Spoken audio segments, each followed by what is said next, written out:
Subscribe करें हमारे YouTube channel देवी प्रतिभा जी को और श्रवण करें भागवत कथा की महिमा का। साथ ही बेल आइकन को दबाना ना भूलें।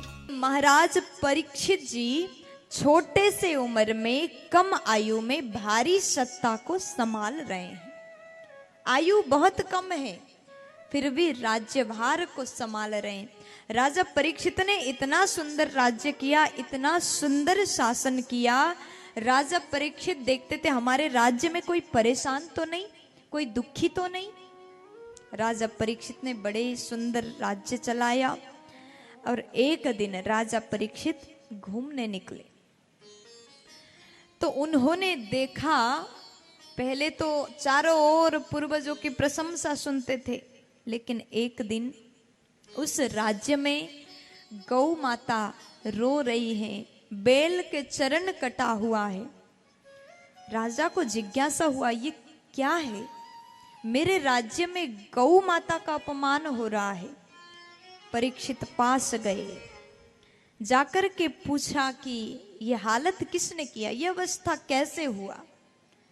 बैल ने कहा महाराज हम आपको क्या बता सकते हैं, कोई किसी को दुख देने वाला और कोई किसी को सुख देने वाला ये धरती पर नहीं होते।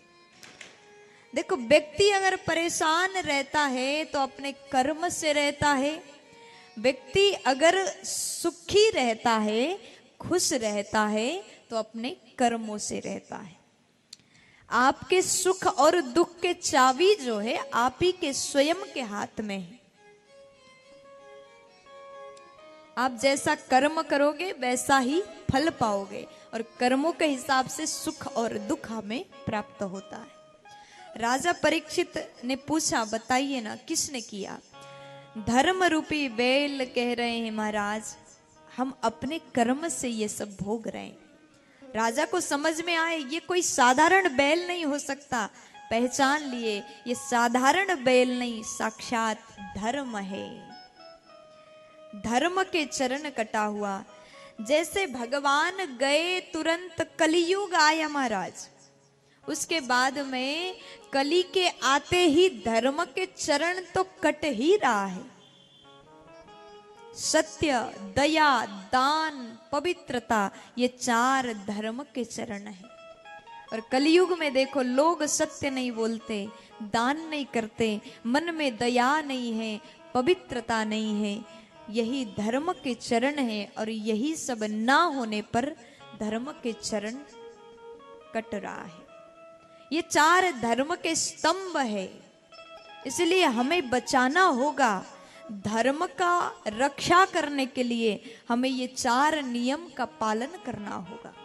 सत्य बोलना होगा, दया भाव मन में लाना होगा, अपने आप को पवित्र रखो, दान करो।